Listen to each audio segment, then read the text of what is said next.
pagbubutihin ng Panginoon sa araw na ito. And we will worship the Lord. Hallelujah. We will not be ashamed. Come on. I made up my mind, no compromise. I will live for you because of the cross and what it cost. I will go for you.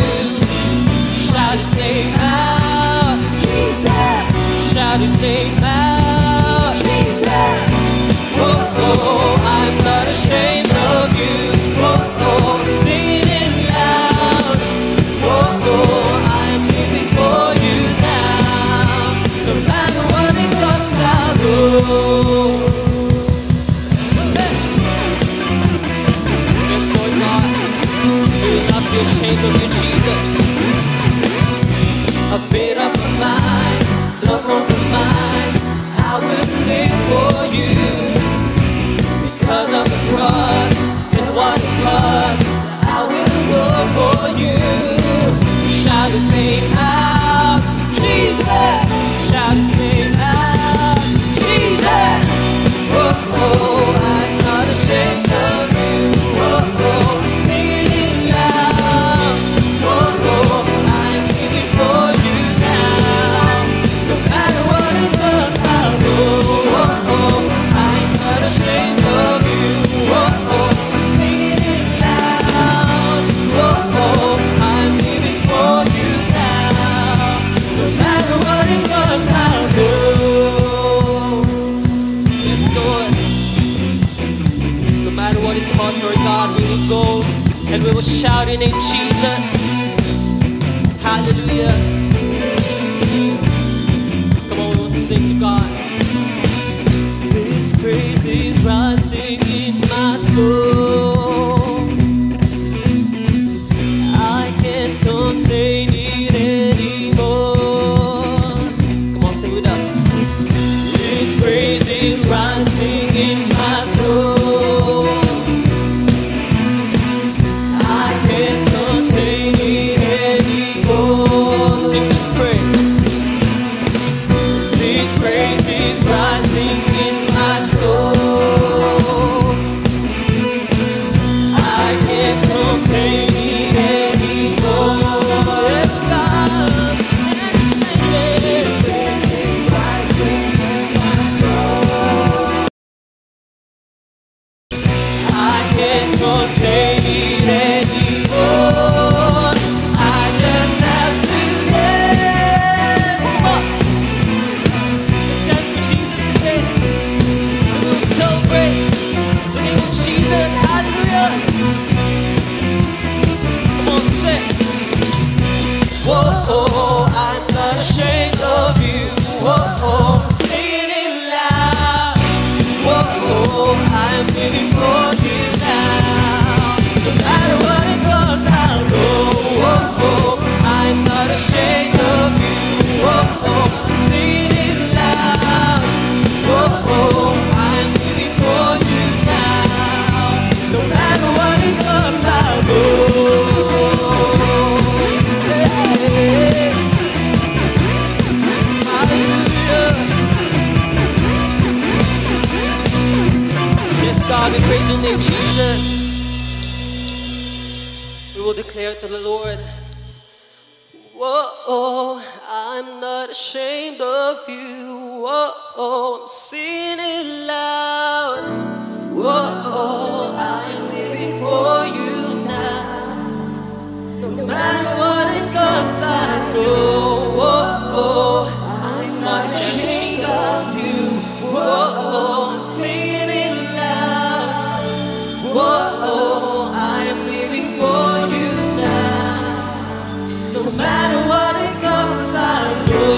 Whoa, I'm not ashamed of you. Whoa, I'm singing it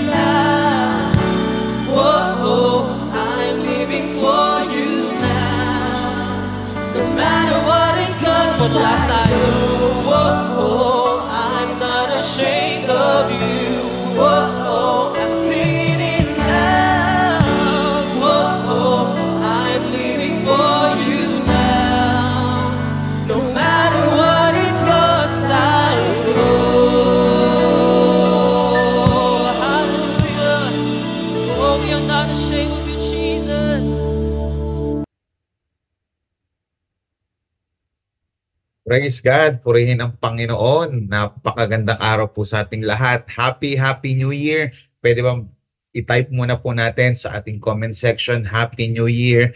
Good morning, good noon, good afternoon, good evening. Anumang oras pan po kayo nanonood, saan man po kayong panig ng mundo ngayon, nasan man po kayo ngayon, ano man ang kinalalagyan nyo, gusto ko po kayo batiin ng isang napakagandang araw ng linggo. And I hope po that you are all doing well. Bago po tayo mag-start, pwede bang itag na natin yung ating mga kasama? Alam ko kanina bago tayo mag-start, tinatag nyo na sila. But why don't you tag them again ngayon? Ulitin natin. And after that, i-share po natin yung stream na to. Gusto ko po i-share nyo ito sapagkat napakaganda po ng ating mga pag-uusapan. Hindi lang ngayong linggong ito, but all throughout the month of January. Gusto ko po sabihin sa inyo, habang tinatag nyo sila, habang sinishare nyo ito, ano man po ang ating mga pinagdadaanan, gusto ko po sabihin sa inyo na mas marami pa rin po tayong mga bagay na dapat pong ipagpasalamat sa ating Panginoon. God is good. All the time and all the time, God is good. Today is January 2024. Parang kailan lamang po tayo ay nag-Pasko, nagbagong taon. But right now, gusto ko kayong batiin ng isang napaka happy and fruitful New Year sa ating lahat. Welcome po sa Amazing Hope Marikina Campus and welcome to our first installment sa ating pong series for the month of January entitled First Things First. Pwede po bang i-type natin sa ating comment section, First Things First. Tiyak po na may bunga kapag ka inuuna natin ang una. Alam niyo po sa buhay, napaka-importante po na malaman po natin na napaka-importante po ng mga bagay na ating inuuna. Ulitin ko po, sa buhay, napaka-importante na mga bagay na ating inuuna. Why? Bakit niyo po ito nasabi, Pastor? Because lahat po ng nagtatagumpay na tao ay meron pong hinihit na priority. Everybody type that in the chat, priority. Lahat po ng mga nagtagumpay na tao, whether ito ay sa sports, sa career, whether ito ay sa kalusugan, lahat po ng nagtagumpay na tao ay may nahit po na priority. Ang mga boxer na nag-champion po, hindi po yan nag-champion kung wala po silang hinihit na priority. Priority nila ang discipline, priority nila ang pagtitraining, priority nila ang diet kasi gusto nila mag-champion. Kaya sila tinawag na world champion. Ganun din po yung mga board passer, no? Hindi sila magpapasa sa board exam or bar exam kung wala silang nahit na priority. Ganon din sa mga kapatid natin, kababayan na medyo pumayat-payat ngayong bagong taon o papayat ngayong bagong taon. Gusto nilang magkaroon ng healthy na diet, healthy na katawan. So kailangan may i-priority. Why? Bakit ko po sinasabi ito? Because your priority will determine your destiny.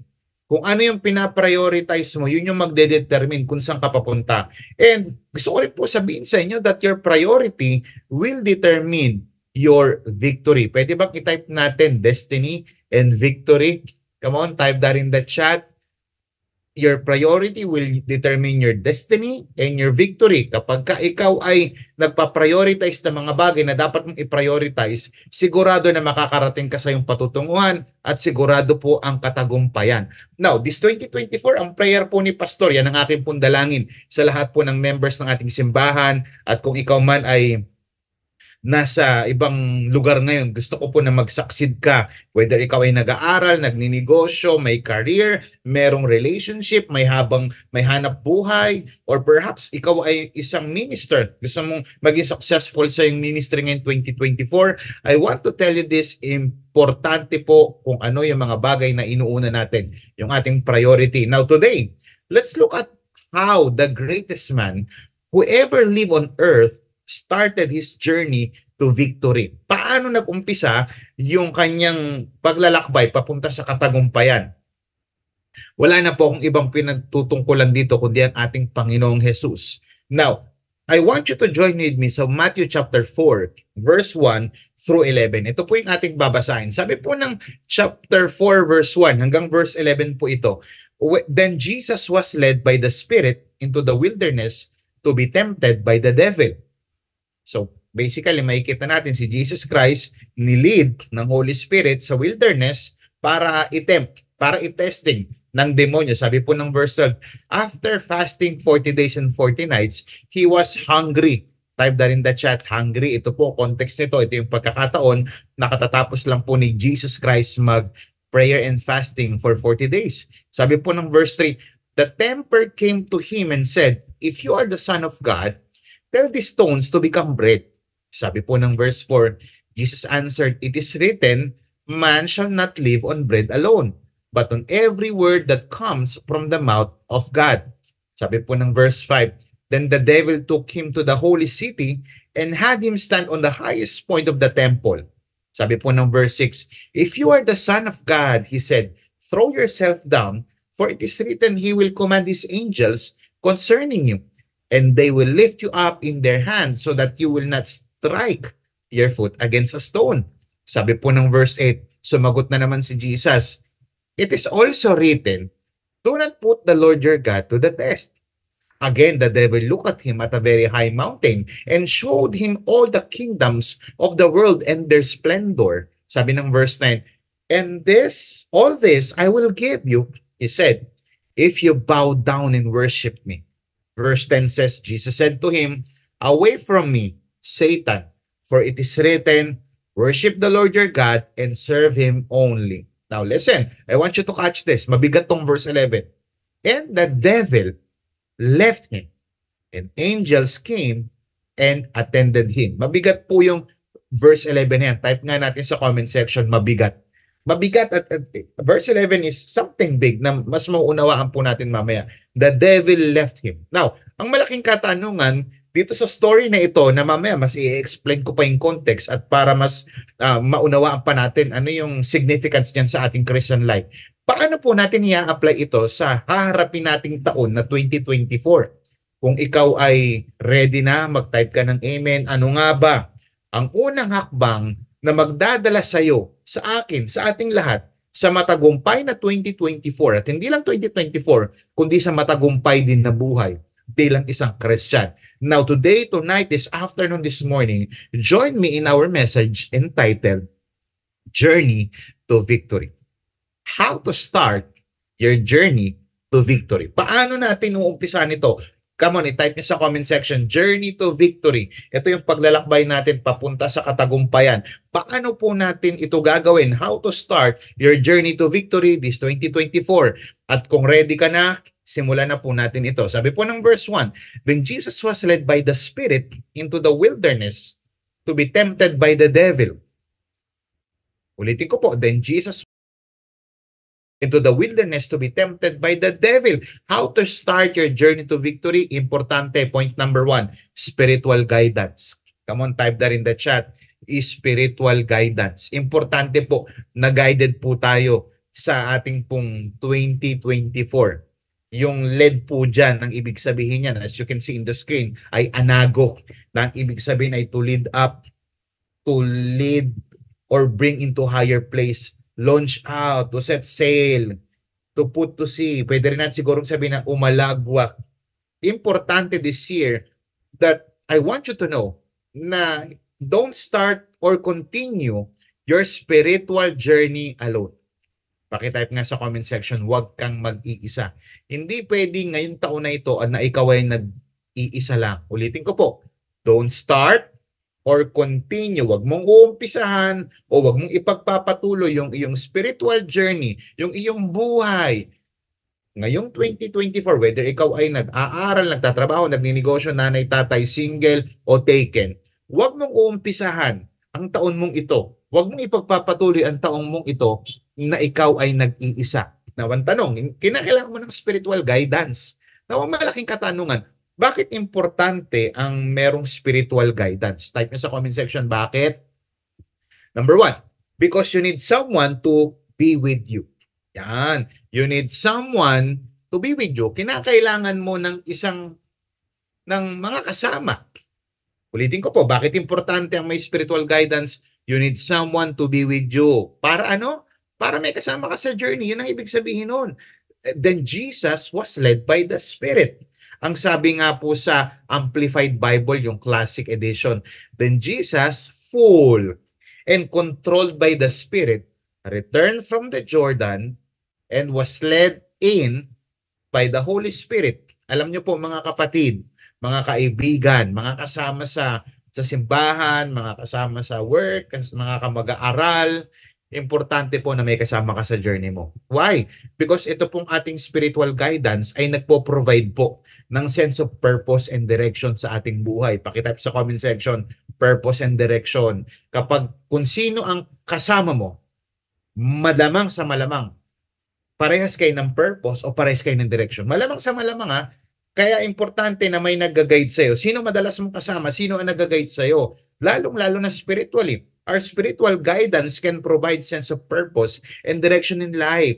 Why? Itong spiritual guidance na to, lalong-lalo na yung pagsama ng Holy Spirit sa atin this year, tinutulungan tayo nitong manavigate yung mga challenges na pagdadaanan natin sa buhay. This 2024 po, marami pong challenges, marami pong temptation. Kagaya po ni Jesus Christ, humarap po siya sa temptation sa gitna po ng wilderness. At tayo pong 2024, marami tayong haharapin na wilderness. And gusto ko pong sabihin sa inyo that having the right connection, yung tamang connection mo sa Diyos, yung tamang connection mo sa Holy Spirit, yung tamang connection mo sa mga tamang tao, can be a source of strength, lalong-lalo na kapag kami pinagdadaanan ka, hindi tayo excuse. Hindi lang strength, kundi guidance ang ibibigay nito sa mga difficult times na ating pong haharapin. Now, plus bonus pa dyan, syempre it is very comforting na knowing na meron kang kasama, I got your back. Yung kasama mo every time na meron kang pagsubok na dinadala, every time na may temptation kang kinaharap o difficulties in life, I want you to know na importante na kasama mo ang Panginoon. Una sa lahat, kasama mo ang Panginoon sa journey mo sa 2024 at may kasama ka mga tamang tao. Bakit importante ang spiritual guidance? Pangalawa, to bring out the best in you. Ang sabi po ng Amplified Version, then Jesus was led, meaning guided by the Holy Spirit into the wilderness, meaning desert. What? Ano purpose? To be tempted. To be tested and tried by the devil. Tetestingin daw siya ng demonyo. Ano po ibig sabihin nito? Jesus was tempted in all points like we are. Si Jesus Christ po na-tempt po sa lahat. Mamaya, explain ko ano yung mga temptation na kanyang pinagdaanan. Now, itong doctrine na ito, bakit siya tinempt? Itong doctrine na ito ay yung tinatawag na doctrine of peccability at saka yung doctrine of impeccability. Pag sinabi pong peccability, ito yung issue whether si Jesus Christ ay may kakayahan o posibilidad na magkasala at walang posibilidad na magkasala. Pag sinabi pong peccability, capable of sinning, may kakayahan o may possibility na magkasala. Pag sinabi pong impeccability, incapable, walang kakayahan, ibig sabihin hindi siya magkakasala. Ang issue dito, whether si Christ could sin or not. Now, but I want you to know and I want you to understand that Jesus, the Son of God, has two natures nung nandito po siya sa mundo. He was fully human and he was fully God. Meaning meron siyang humanity at yung kanyang divinity. So, yung kanyang pagiging divine, yung kanyang pagiging Diyos, peccable. Ibig sabihin, walang kakayahan, walang posibilidad. However, yung kanyang humanity ay peccable siya. Kaya lang, however, Christ lived a life of sinlessness. Ibig sabihin, hindi nagkasala. Sabi yan ng Hebrews chapter 4, verse 15, for we do not have a high priest who is unable to empathize with our weaknesses, but we have one who has been tempted in every way, just as we are. Yet, listen to this, yet he did not sin. Yes, meron siyang posibilidad, yung kanyang pagkatao ay may posibilidad, nasa laman siya, pero hindi pa rin nagkasala. Sabi ng 1 Peter chapter 2, verse 22, he committed no sin, neither was deceit found in his mouth. Kahit nga sa bibig niya walang lumabas na mali. Now, the purpose, listen to this, but ko sinishare ito sa inyo because the purpose of the temptation of Jesus was to demonstrate, para i-demonstrate yung kanyang suitability, yung pagiging angkop sa kanyang posisyon bilang Messiah, yung gagawin niya yung kanyang ministry. And I want you to take note of this. Hindi ito para i-demonstrate sa tatay niya, sa father. Hindi. Alam na ng ama na perfect itong Jesus Christ na ito kasi he is God incarnate na nagkatawan tao. Para kanyo na i-demonstrate, para i-demonstrate sa lahat, lalong-lalo na nung unang panahon at sa ating makakabasa. Remember that dineclare na ni Jesus Christ yan. This is my, ni Father, this is my beloved Son in whom I am well pleased. So, ano pa pwede nating matutunan dito? Yung temptation ni Jesus Christ was not for the Father to know. Alam na ni Lord yan. Jesus' temptation was for others to understand His qualifications for the ministry. Yung temptation ni Jesus Christ was to prove His character. He faced temptation as a man, not as a God. Hindi siya pwedeng matempt bilang Diyos, pero bilang tao, meron. Kaya lang hindi pa rin siya nagkasala. Why? Kasi ganun kaganda na meron kang Holy Spirit kasama sa lahat ng iyong ginagawa. Remember na iyong itong word na devil means slander accuser. Itong diablo, yung nagtempt sa kanya. Ang diablo ay nag-aakusa ng isang bagay kay Jesus na hindi naman totoo. Why? Because the devil's purpose is to hinder Jesus from going to the cross. Listen, ang purpose ng kaaway kay Jesus or meron ka rin mga dapat gawin for Jesus. May mga dapat ka rin gawin bilang isang Christian. May mga dapat ka rin gawin bilang isang mag-aaral na Christian. May gagawin ka rin bilang isang estudyante, bilang isang teacher, bilang isang careerman, woman, bilang isang negosyante, bilang tatay, nanay. Napakadami mong gagawin this 2024. You know what? Kapag alam ni Satan na yung gagawin mo ay para kay kapag yung gagawin mo at nalaman ni Satan, gagawin mo para sa kabutihan ng nanay tatay mo, he will hinder you from going there. Why? Kasi ayaw niya na nag-glorify si Lord. Ayaw niya na nagiging successful ka. Kaya importante na meron kang kasama si Jesus, kasama niya yung Holy Spirit. Kaya niya na-conquer ito.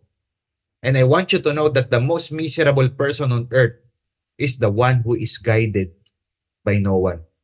Pinakamiserableng tao sa mundo ay yung isang tao na walang nag-guide. Hindi ka pwedeng magtagumpay sa spiritual life mo, hindi ka pwedeng magtagumpay sa relationship, sa finances mo na walang nag-guide sa'yo. Importante nga ng mga financial advisors kapag kami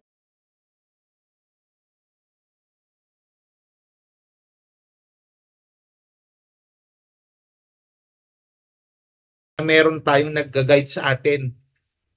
Kaya pansinin mo kahit mga makapangyarihan tao tulad ng hari ng mga presidente, meron sila mga spiritual advisors. Kaya makikita natin sa passage na binasa natin, Jesus was led by the Holy Spirit. Why? Remember, Jesus was in the flesh during the time. So he needs spiritual power. Kung si Jesus Christ nga sinamahan ng Holy Spirit, ikaw pa kaya? Kung ikaw ay nasa laman ngayon at malakas yung hatak ng laman ngayon, ngayong 2024, marami pa rin magyayaya sa'yo mag-inom. Ngayong 2024, marami magyayaya sa'yo maglasing. Ngayong 2024, marami pa rin magyayaya sa'yo na wag mag-church, wag mag-life group, wag ka na mag-pray, wag ka nang magbigay sa church. Ngayong 2024, ang gagawin ni Satan, pagbigyan mo na yung laman mo, kung anong nararamdaman mo, yun yung tama. Listen, you need the guidance of the Holy Spirit. Don't forget na tiyak na may mga wilderness ang 2024 natin. Ito yung panahon na susubukin ka sa lahat ng panig areas ng buhay mo. Mararanasan natin ito, whether ito ay sa school, sa career, sa business, sa health, sa finances, sa relationship, sa family. But if you have spiritual guidance sa wilderness, listen, gagamitin ito ni Lord. Itong pagkakataong, itong wilderness experience mo ito, platform ito ni Lord, stage ito ni Lord, para ipakita yung superiority niya sa demonyo. So magpa-guide ka. Pwede bang type natin sa comment section, magpa-guide ka. This 2024, hindi pwedeng mag-isa ka. Kailangan mo si Lord, kailangan mo ng community, kailangan mo ng life group, kailangan mo ng church, kinakailangan mo ng mentor, kinakailangan mo ng coach, kailangan mo ng pastor, kailangan mo ng mga makakasama for you to be guided spiritually. Palakpakan po natin ang ating Panginoon. Pangalawa, after fasting 40 days and 40 nights, he was hungry. Pagkatapos daw po mag-ayuno ng 40 araw, 40 gabi, siya ay nagutom. Pangalawa, paano tayo magkakaroon ng, paano natin sisimulan yung ating journey to victory ngayong 2024? Pangalawa, you need spiritual discipline. Pakitype nga po sa comment section, is spiritual discipline. Alam niyo po, yung mga ginagawa natin dito sa church, kagaya po ng pagfa-fasting, Kung mabilis ka mag-type mo yung PLDT, prayer meetings, yan yung mga life groups natin, yung mga Lord's Day, yung pagsamba natin, yung devotional life, yung mga trainings natin. Ang tawag po dyan ay mga spiritual disciplines. Bakit kinakailangan natin ng mga spiritual disciplines? Because we are spiritual beings. And aside from this world, we know that there is a spiritual world. There is a spiritual battle.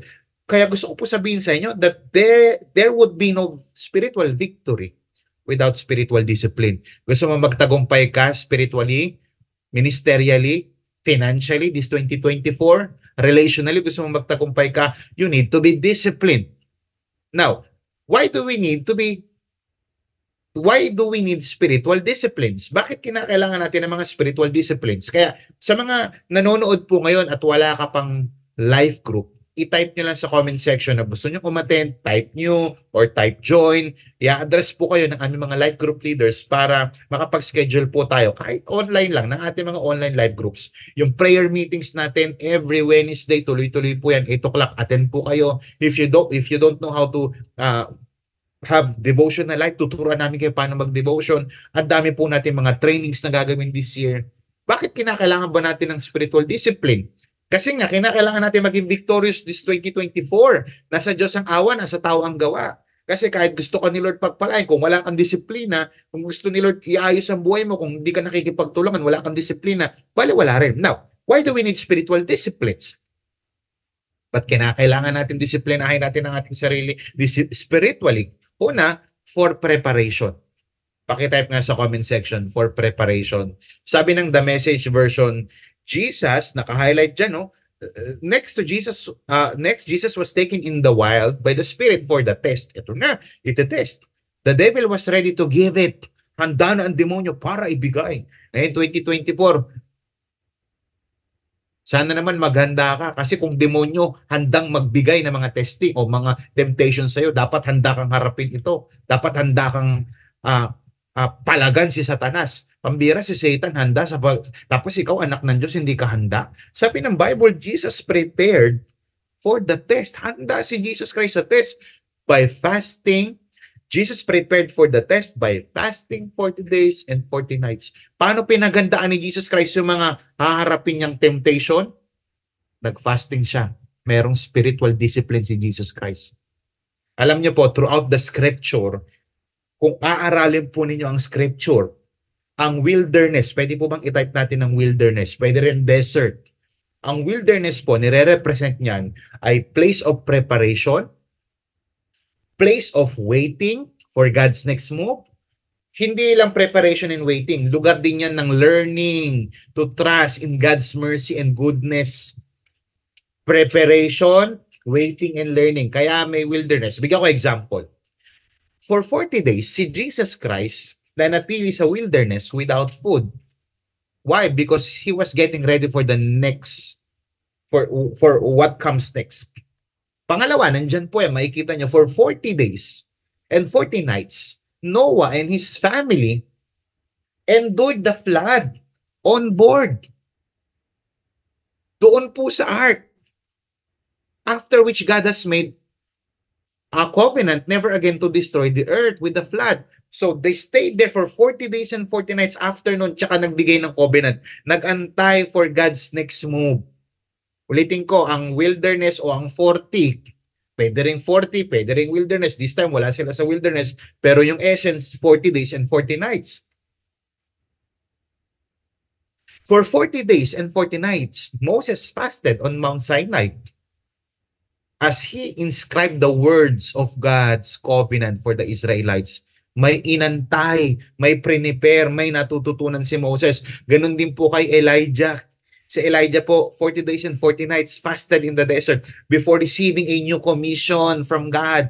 Yung Israelites, ganun din po, preparation sa kanilang pagpasok sa promised land kasi may mga inaayos si Lord sa mga puso ng mga tao. You see, I want you to look at me and I want you to listen to this. This 2024, may mga ipapagawa sa iyo si Lord. This 2024, meron kang mga gagawin. This 2024, may mga goals ka sa school, sa pag-aaral, sa trabaho, sa negosyo, sa ministry, sa family. Meron kang goals. Teka muna, mag-fasting ka muna. Kung ikaw ay Christian, you need to understand the power of fasting. prayer and fasting. Sabi po ni Jensen Franklin, sabi nitong pastor na ito, when the Holy Spirit calls you to fast, He is preparing you for what is ahead. Sa Bible, kaya may fasting, kaya may 40 days and 40 nights, kaya may mga wilderness experience, may preparation, may inaantay, may ginagawa, may natututunan. Sana naman ang aking panalangin, bago mo gawin yung mga gusto mong gawin this 2024, kausapin mo muna si Lord, ipag-fasting mo muna ito. So why do we need spiritual discipline? Pangalawa, for power. Una, for preparation. Pangalawa po, for power. Pakitype nga po natin sa comment section, power. For power. Bakit? Marami po tayong babanggaing plano ng kaaway ngayon sa buhay natin at sa ating family. Sabi po ng verse 10 and 11, Jesus said to him, get away from me, Satan. The scriptures say, you must worship the Lord your God, serve Him only. Pastor, bakit may parang Deuteronomy 6 verse 13 dyan? Cross-reference po yan. Kinukote niya yan. Yung kinukote ni Jesus Christ, yung scripture from the Old Testament. You must worship the Lord your God and serve Him only. Listen, may mga gagawin si Satan this 2024 para sambahin mo siya. Pero wag kang papayag. Sabi ng verse 11, so the devil left him. Then some angels came to Jesus and helped him. Kaya this 2024, gusto ko sabihin sa'yo, ikaw na nakikinig, meron tayong prayer and fasting because, listen to this, fasting, sa pa yung screen, dito. Fasting releases God's supernatural power. This 2024, meron po tayong prayer and fasting. Kailangan natin mag-pray and fasting kasi we believe that fasting aside, ultimately, yung pagdikit natin kay Lord, yung finding the will of God sa Kanya mismo. But in a sense, kapag ka ikaw ay nagka-fasting, nagre-release ito ng supernatural power ni Lord. Ito yung tool na ginagamit natin kapag ka merong opposition sa God's will. Why? Listen, because this year, Satan would like nothing. Walang ibang gusto si Satan.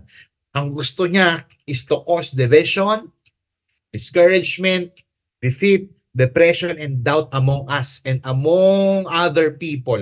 Ang gusto ni Satan, mag-create ng division. Kaya gusto niya, umalis ka na ng church, huwag ka na mag-life group. Ang gusto ni Satan, gawin mo na lang yung gusto mo. Ang gusto ni Satan, i-discourage ka na, hindi mo na kaya, walang mapapala, hindi mo na maabot yung pangarap mo, hindi ka natatanggapin ng Diyos, makasalanan ka kasi. Paparamdam ni Satan na defeated ka at ang mangyayari, depressed ka na at yun, may doubt ka na sa Diyos. Kaya importante po yung united prayer and fasting po natin. Marami nang nabiktima ng hallucination at hindi kasi sila nagdi-devotion. This 2023, pakitype nga sa comment section, mag-devotion para walang hallucination. Mag-devotion ka na this year. What I'm trying to point is this, importante yung quiet time natin sa Panginoon. Kaya kung ano-ano na lang yung naririnig natin, ano-ano na lang yung nararamdaman natin, kung ano-ano na lang nakikita natin, nag-hallucinate, hindi naman totoo. Hindi na ako mahal ni Lord. Hindi naman totoo, mahal ka ni Lord. Hindi na ako asenso. Gusto rin naman ni Lord, umangat yung kabuhayan mo. Hindi na ako mapapatawad ni Lord. Sabi ng Bible, papatawarin ka niya pag lumapit ka eh. Hindi na ako katanggap-tanggap. Tatanggapin ka nga niya eh, kung magre-repent ka lang eh. Kaya yung iba, hallucination, kung ano-ano na nag-isip na kita nararamdaman kasi hindi na nagdi-devotion. Listen, if you want to be spiritually strong, you need to be spiritually disciplined. Kaya po dito po sa ating church, sa Amazing Hope Marikina Campus, meron po tayong prayer and fasting every year. Ang tawag po natin dyan, may kita nyo sa screen yung ating announcement, yung Amazing Hope Prayer and Fasting 2024 na mag-uumpisa po yan bukas na bukas.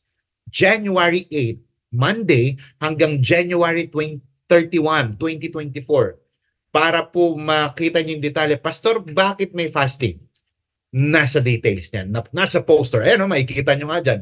Pwede rin yan, itatag po yan, ilalagay sa comment section yung link para dalhin po kayo dyan sa post na yan para makita nyo bakit ano nga ba yung biblical fasting, Pastor? Bakit kailangan mag-fasting? Anong magagawa ng fasting? Ano yung mga dapat ipag-fasting? Nandyan po yan. See posters for details yung ating prayer and fasting for the whole month of January because we believe na meron pong gagawin ng Panginoon, lalong-lalo na sa mga taong lumalapit sa Kanya with humility. Now, ano ang natutulong ng prayer and fasting? Bigyan ko example. Acts chapter 13 verse 12, verse 2. Sabi niya diyan, while they were worshiping the Lord and fasting, The Holy Spirit said, "Set apart for me Barnabas and Saul for the work to which I have called them." Nananalangin sila, kailangan nila ng direction kay Lord. Kaya importante na nagpipray and fasting. Why? Because ang dinudulot nito ay pagiging sharp. Come on, type that in the chat. Sharp. Sharp. Tutulis yung pandinig mo, lalo mong maririnig si Lord. Spiritual discipline, listen to this, will sharpen your discernment. Magiging sharp ka sa voice ni Lord. Tayo, saan tayo sa sharp? Pag hindi ka nagdi-devotion, hindi ka nagpa-fasting, hindi ka nagpipray, hindi ka nakikinig kay Lord, hindi mo kinakausap si Lord, saan ka nagiging sharp? Sa mga marites, sa mga, anong bago ngayon 2024? Ano yung latest? You see? Kapag ka ikaw ay nananalangin, nagiging sharp ang boses mo. Ang boses ni Lord sa'yo, napapakinggan mo. Makikita mo yan sa kanyang salita. Pangalawa, Matthew chapter 17 verse 21. Ngunit ang ganong uri ng masasamang espiritu ay mapapalayas lang sa pamamagitan ng pananalangin at pag-aayuno. Yung unang is pagiging sharp. Pangalawa, pagiging strong. Kapag ikaw ay nagpa-fasting, magiging strong ka. Yes, hihina ang flesh mo, pero lalakas yung spirit mo. Pag may gusto kang mapalaya sa buhay mo, whether ito ay pride, whether ito ay lust, whether ito ay doubt, siguraduhin mo na mag-fasting ka. Meron kang mapalayas na mga masasamang gawain sa buhay mo.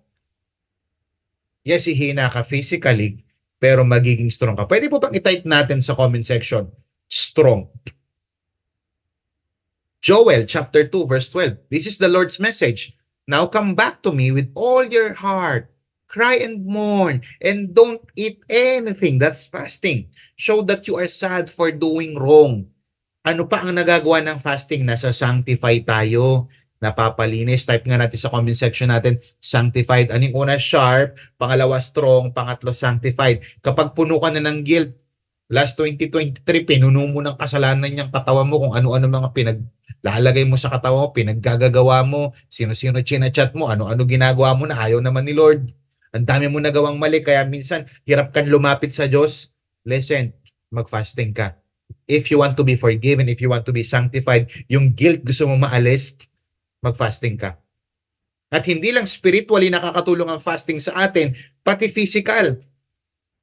Sabi ni Paracelsus, sabi niya, fasting is the greatest remedy, the physician within. By the way, itong Paracelsus na ito, isa siyang physician. Pinaniniwalaan niya na itong katawan nating ito ay nagtataglay ng natural healing. At hindi lang siya ang nagsabi nito, maraming mga studies na nagsasabi ang ating body meron siyang natural healing power. Ang tawag diyan kadalasan, the physician within.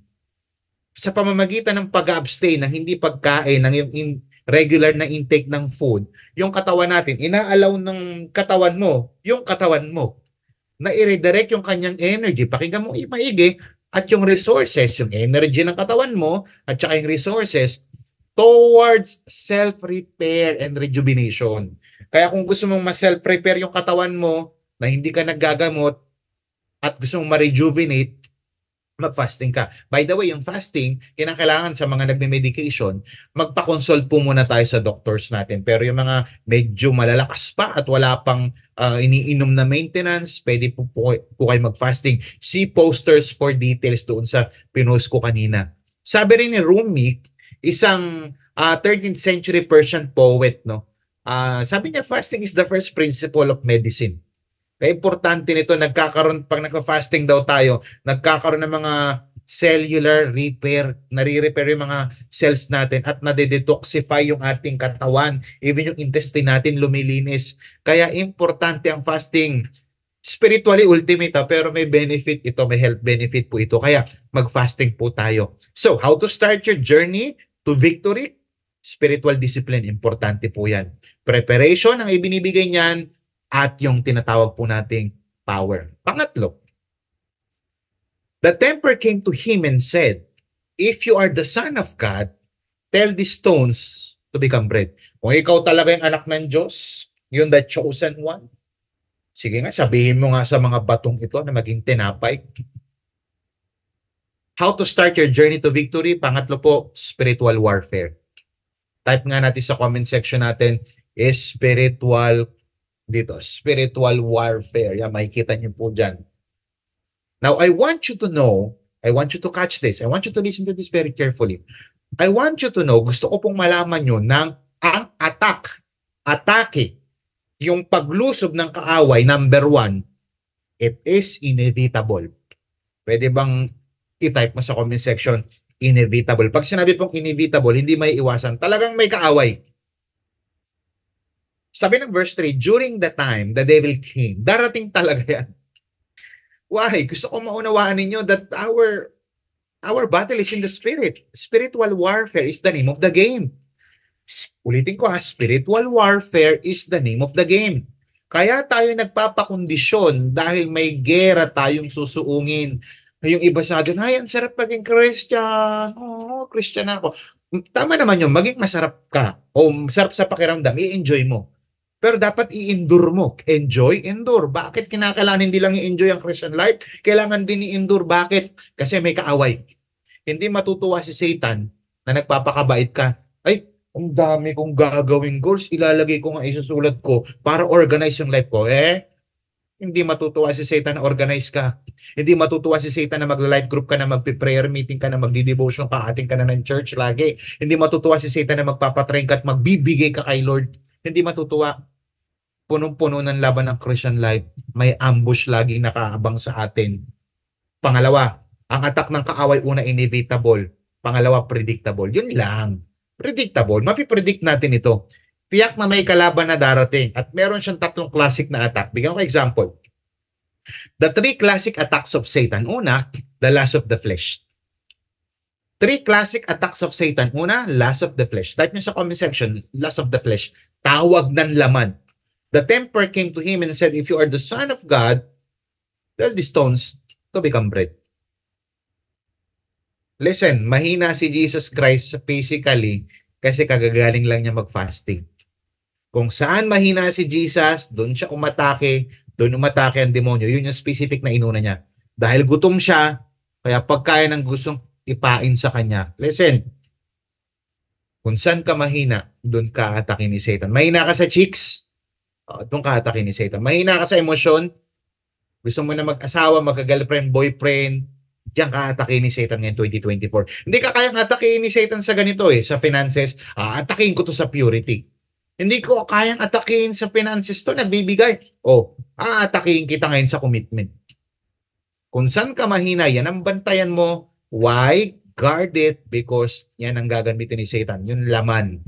Kung saan ka mahina. Kung saan ka binago ni Lord. Binago na ako ni Lord. Born again to. You see? Oo nga. Walang masama doon. I-declare yun. Pero wag lang pa sa declare. Dapat meron din tayong binabantayan. Kasi kung saan ka nag-overcome dati, gusto pa rin sirain ni Satan ang testimony mo. Pangalawa, pride of life. Throw yourself down. Yan. Pangatlo, lust of the eye. Nakita mo yan? I will show you all the kingdoms of the world and their splendor. Again, the devil took him to a very high mountain and showed him. Pinakita na nga Ulitin ko, pwede kang mahulog sa patibong kahit alam mong mali. Why? Because of pride. Yung iba sa atin, alam naman na mali ba't ginawa pa rin? Kasi pride Nahiya ako Ba't tayo bumalik? Nahiya ako Hindi naman pride yun, hiya lang. Alam nyo ba na ang pride o ang hiya, pride din yun. Kasi kung tunay kang nahihiya, lalapit ka sa Diyos. Kapag hindi ka lalapit sa Diyos, hindi ka nahihiya. Ang tawag doon, nagwawalang hiya ka. Wala kailangan patunayan si Jesus Christ sa demonyo. Pero it serves us. Kaya nangyari ito para i-prove yung pagiging Messiah ni Jesus Christ and at the same time para may mga matutunan tayo. Ang kaaway, lust of the eyes, pakikitaan ka ng maganda ni Satan para pumangit ang buhay mo. Ang ganda niya, ang cute niya. Siya na siguro yung forever ko. Answer prayer. God's will, God's will. Yan, God gave me yun na. Pakikitaan ka ng maganda, whether ito ay sa mata, sa emosyon. Ang ganda ng offer 1-1. 12-12. Add to cart na. Pakikita ka na magandang offer para pumangit yung finances mo. pakikitaan ka ni Satan. Ulitin ko, hindi ko sinabing hindi maganda ipapakita ni Lord. May mga magandang ipapakita si Lord. Pero bantayang maigi. Kasi hindi lahat ng maganda galing sa Diyos. May maganda na galing kasi kay Satanas. At yung magandang ito, ipapakita ni Satanas sa'yo para papangitin ang buhay mo. Pangatlo, ang ating kaaway, it's inevitable. Pangalawa, it's predictable. Pangatlo, it's winnable. Yun ang maganda. May mga balloons pa. Ang pangatlo, it's winnable. Mapagtatagumpayan po natin ito. Sabi ng verse 10, Jesus said to him, away from me, Satan, for it is written, worship the Lord your God and serve him only. Then the devil left him, and the angels came and attended him. Paano matatalo ang kalaban? Winnable pala, pastor. Paano matatalo? Di gamitan mo ng salita ng Diyos. Una, dapat desidido kang mawala siya. Sabi, away from me. Umalis ka sa akin. Sabi mo nga sa chat, alis. Come on. Cooperate with your pastor. Sabi mo sa chat, alis. Kung gusto mong magtagumpay ka this 2024 sa lahat ng iyong gagawin, ultimately sa spiritual life mo, dapat desidido kang mawala siya. Yung hindi yung, oy, bati na tayo. Kayo na ulit. Minsan ganun tayo kay Satanas eh. Nilambing ka lang ng konti ni Satan. Hindi na maulit. O sige na nga. Listen, hindi ka magtatagumpay. Kung ang mga mali mong ginagawa o yung mga in-offer ni Satan, ito-tolerate mo, tatanggapin mo. Listen, you cannot change something that you tolerate. Hindi mo mababago yung mga bagay na patuloy mong tinotolerate. Gusto mo magbago? Iwasan mo na yan. Pangalawa, dapat may it is written ka. Sabi ng Bible, for it is written. Una, dapat dedicated kang alisin talaga. Pangalawa, dapat meron kang it is written. Dapat kargado ka ng Word of God. But pinagtinuturoan tayo ni Pastor mag-devotion dahil ito ay ang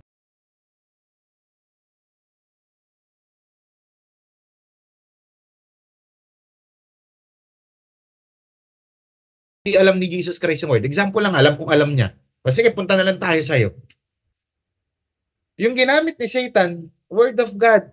Tapos ikaw walang alam. Si Satan kabisado yung Word of God, ikaw hindi. Hindi ko sinabing ma-memorize mo, kundi lagyan mo. Kaya nga meron tayong tablet, may notebook, para nababalik-balikan natin kung ano yung sinasabi ni Lord sa atin. Dapat this year marami kang it is written sa mga atake ng kaaway. Ano, alam mo resulta? When the devil left him, iniwan ng demonyo. Walang namatatalo demonyo. Listen, gusto mong matalo ang demonyo sa buhay mo? Kailangan desidido ka. Pangalawa, meron kang Word of God. Why? Kasi walang matatalong demonyo kung walang lalaban ng Kristiyano. Word war ito. Siguraduhin mong meron kang salita ng Diyos this 2024. Ako, pastor, ako mismo, ako si Pastor Paul, ang word sa akin ni Lord, when we went to Prayer Mountain few weeks ago, para mag-pray and fasting at magplano kasama mga leaders. Matthew chapter 26 verse 41. Hanggang ngayon, di ko kinalilimutan yan. Nasa desktop ko, nasa cellphone ko, nasa isip ko, nasa wall ng laptop ko. Why? Yun yung word sa akin ni Lord eh. Keep watch and pray so that you will not fall into temptation. In conclusion, how to start your journey to victory? Spiritual guidance, spiritual discipline, spiritual warfare. Importante spirituality mo this year. Paangatin mo. Bago po tayo magtapos. Now, I want you to hear this very carefully. There is one thing in the conclusion of the story that I don't want you to miss. Ito yung ayoko ma-miss ninyo. Yung verse 11. Balikan nga natin saglit. Kapatid, yung verse 11. Sabi ng verse 11, then the devil left him. Iniwan siya ng demonyo. Umalis. Pakitype sa comment section left. Now you need to catch this. Iwan muna niyo yung mga ginagawa ninyo. Pakinggan nyo maigi ito. Alam nyo ba na ang salitang left na ginamit dyan sa English word ay apiaimi. Apiaimi. Which also means to live so that what is left may remain. Ibig sabihin, iniwan siya ng demonyo pero hindi niya napatumba si Satan. Ay, si Jesus. Iniwan ni Satan si Jesus pero buo pa rin si Jesus. Iniwan ni Satan si Jesus, pero hindi niya nalagasan, hindi niya nalatayan, hindi na apektuhan. Ano ibig sabihin? Pwede kasing umalis yung bagyo para mas makuha niyo illustration. Lahat po tayo, dumadanas po tayo ng bagyo. Literal na bagyo. As in bagyo, malakas hangin. Pero bakit may mga bahay na nananatiling nakatayo at may mga bahay na natutumba? Yun yung sinabi dito, yung left dyan, yung umalis yung bagyo pero hindi na apektuhan yung bahay. Yun si Jesus, hindi na apektuhan. Pero nung umalis yung bagyo, may mga naapektuhan. Bakit ko sinasabi ito? Let me close with this. Kasi pwedeng umalis ang bagyo sa buhay natin na wasak ang iniwan niya sa'yo. Wasak ang iniwan niya sa'yo. Pwede kang iwan ng magnanakaw tapos ubos yung pera mo. Pero may mga nagnanakaw na hindi nila nakukuha yung pera dahil guarded, founded. Ito yung madalas na ginagawa ng demonyo sa mga tao ngayon. Yung iiwang ka ni Satanas na wasak. Yung iiwang ka ni Satan na broken-hearted. Iiwang ka ni Satan na ubos yung pera mo. Iiwang ka ni Satan na down ka. Yes, in a sense, hindi ka naman talaga iiwan dahil pupuksain ka ni Satan. Ang point ko lang dito, patatagin natin yung ating mga foundation. Pero sa tagpong ito, hindi kasi yun yung nangyari kay Jesus. Malis yung demonyo na walang nangyari, hindi apektado si Jesus. Buo at panalo. I pray that this 2024, kung aalis man, panandalian si Satan dahil ni-rebuke natin o ni-rebuke ni Jesus, sana naman yung aalis siya tapos panalo ka. Pwede palang inaatake ka ng demonyo pero iiwan ka pa rin yung buo at panalo. God can turn your wilderness into blessedness. Ang tanong, spiritually guided ka ba? Ang tanong, spiritually disciplined ka ba? Pangatlo, spiritually nakikipagbakbakan ka ba? Meron ka bang word? Nagpipray ka ba? Kaya marami ng mga tao, maraming mga Christians, hindi natapos na maganda ang taon, iniwan ni Satanas ng wasak na wasak. Alisan ko na yan, wala na kuha sa akin dyan. Siya na mismo magawasak sa sarili niya. Wala na eh. Kaya minsan sinisisi mo si Satan, hindi, ikaw na yun. Wala nang wawa sa akin sa'yo, wasak na yung buhay mo eh. Kaya kapatid, this 2024, I pray na marami kang matututunan sa series natin ito. May chance ang bumalik, pwedeng magbago, at pwede mong ipagpatuloy kung anong pinasimulan sa'yo ng iyong Panginoon, ng aking Panginoon, ng ating Panginoon. Manalangin po tayo. Panginoon, maraming salamat po for this wonderful opportunity that you've given us. Father, I pray that in the name of Jesus, you help us to be restored in your presence. Lord, save that person.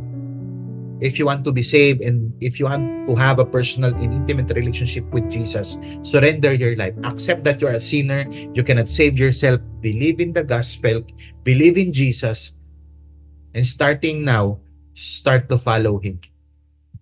Kung ikaw naman ay nangangailangan ng healing emotionally, financially, spiritually, mentally, intellectually, relationally, Father, in the name of Jesus, I am praying for healing for that specific person na nangangailangan po.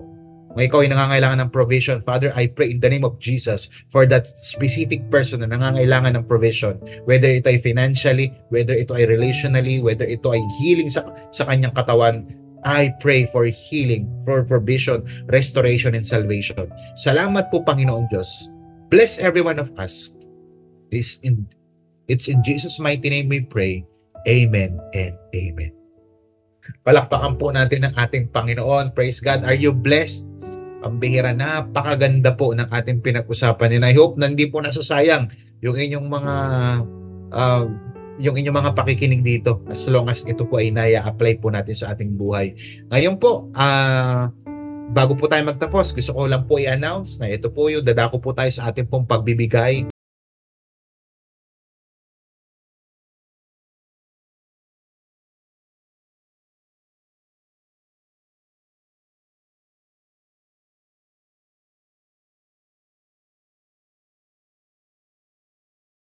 God loves a cheerful giver. Sa mga kapatid po natin, ngayon po yung panahon para ibigay natin yung tithes and offering.